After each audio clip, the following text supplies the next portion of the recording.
जनकपुर के पास एक गांव में एक गरीब ब्राह्मणी रहती थी। आहा, ब्राह्मणी बड़ी गरीब, बेसहारा, पति थे नहीं, मर गए। एक छोटा सा बालक था 4 साल का। उस बालक का नाम था प्रयागदास। बाद में वो मामा प्रयागदास के नाम से जानेंगे। उस नन्हे से बालक का नाम प्रयागदास। प्रयागदास अपनी माँ के साथ रहता था। माँ बेचारी बड़ी गरीब थी, घर घर जाकर के भिक्षा लाती थी, सामग्री लाती थी, उसी से फिर भोजन बनाती थी, खुद खाती थी, बच्चे को भी खिलाती थी। माई बाप बन जाते हैं लाखों रिश्ते, जब पैसा पास होता है टूट जाता वो रिश्ता गरीबी में जो सबसे खास होता है। गरीब का तो कोई नहीं होता माई बाप, अमीरों के तो लाखों रिश्तेदार होते हैं, हजारों रिश्तेदार।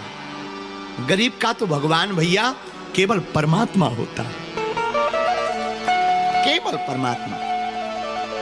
और दूसरी बात, कल रात को हम चर्चा कर रहे थे अपने वरुण जी से, तो भैया इस जीवन में हमने जितना संघर्ष किया, जो भी पाया अपने गुरु के प्रसाद के कारण पाया।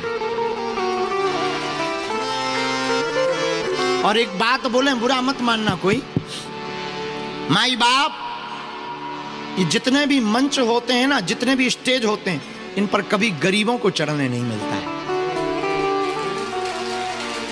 इस पर या तो चढ़ेगा तो नेता या कोई बहुत बड़ा सेलिब्रिटी या कोई बहुत बड़ा अमीर आदमी। गरीब तो बेचारा सबसे पीछे बैठकर भगवान की कथा सुनता है। लेकिन सच बताएं, ये जितने भी मंचों पर चढ़ते हैं, जितनी कृपा वो नहीं पाते, जितनी कृपा सबसे लास्ट में बैठा हुआ व्यक्ति मुस्कुराता हुआ भगवान की कथा की कृपा पा लेता है। अब हमारी तो मजबूरी है, मजबूरी यह है कि हमारा सिद्धांत जो है वो सिद्धांत भी ना बिगड़े और सब लोग मिल भी लें। माई बाप वो तो धन्य है वरुण जी, जिन्होंने एक ऐसी कथा का आयोजन कराया। और हमने इनसे का पूछा भी, कोई उद्देश्य तुम्हारा? बोला गुरुजी हमारा उद्देश्य है नेपाल के बिछड़े और पिछड़े लोगों को मंच पर आने का मौका मिल जाए। धन्य है। इसलिए माई बाप हमारी प्रार्थना है, आप अमीरों का साथ दो या ना दो, पर जिसका कोई ना हो ना, उसके साथ जरूर खड़े हो जाया करो। गांव में जनकपुर के पास वो ब्राह्मणी रहती, बेटा का नाम प्रयागदास। बिचारी बड़ी भोली, बड़ी सीधी सादी, घर घर जाती, कुछ मंगा करके लाती, कुछ मांग करके लाती। कभी रोटी मिल जाता, कभी चावल मिल जाता, कभी दाल मिल जाती, ला करके उसका रोटी बनाती, थोड़ा सा भात बनाती, थोड़ी सी दाल बनाती, अपने बेटे को खिला देती, फिर जो बचता तो खुद खा लेती। धीरे धीरे समय बीता, बालक थोड़ा बड़ा हो गया, 5-6 साल का। एक बार ना, एक साल, हर साल रक्षाबंधन आती थी, पर इस साल की रक्षाबंधन थोड़ा खास थी। गांव में रक्षाबंधन का माहौल, सभी बहनें अपने भाइयों की कलाई पर राखी बांधने आई, राखी बांधी। ये बालक दौड़ा दौड़ा गांव में घूम रहा था। बच्चों ने पूछ लिया, भैया तुम्हारी राखी नहीं बंधी क्या, तुम्हारी कोई बहन नहीं है? इसने कहा मैं मां से पूछ के आता हूं।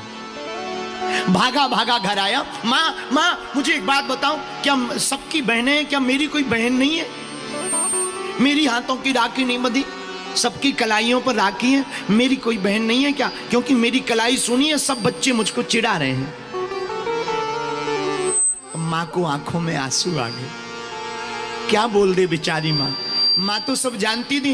ब्राह्मणी ने टेढ़ा मुंह करके आंखों के आंसू को पूंछ करके और धीरे से कहा, बेटा है तो झूठ बोल दिया। बेटा तुम्हारी बहन है तो यहां नहीं है, वो अपने ससुराल में है। माँ हमारी बहन का ससुराल कहाँ है? यहां नहीं है, अयोध्या है तुम्हारी बहन का ससुराल। क्या नाम है हमारी बहन का? बेटा तुम्हारी बहन का नाम है जानकी।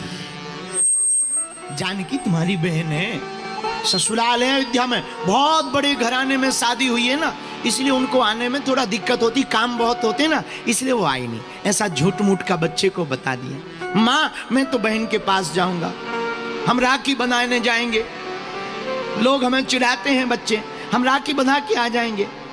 माँ ने कहा नहीं बेटा, तू बड़ा हो जा। माँ ने सोचा बड़ा हो जाएगा समझा देंगे, तू बड़ा हो जा, बड़े होकर के जाना, हम तेरी मदद करेंगे। बालक नहीं माना, माँ से पूरा परिचय ले लिया। बहनोई का नाम क्या है? माँ ने बताया बेटा तेरी बहन का नाम जानकी है और बहनोई का नाम श्री राम है। बालक तो छोटा सा था ही माई बाप। 5 वर्ष के बालक ने रात के समय जब माताजी सो गई, एकदम निर्भूल सो गई, तो माँ के पास 2 ही साड़ियां थीं। इसने एक साड़ी ली और पोटली बना करके रख ली कि बहन से राखी बनवाऊंगा तो कुछ देना पड़ेगा ना, तो क्या दूं, रुपया तो है नहीं, घर में गरीबी बहुत है। तो साड़ी की पोटली बना करके अपने बगल में दबा करके रात ही रात से अता ना पता अयोध्या कहाँ है, बहन कहाँ है, बहन को कभी देखा नहीं, और रात ही अयोध्या के लिए निकल पड़ा।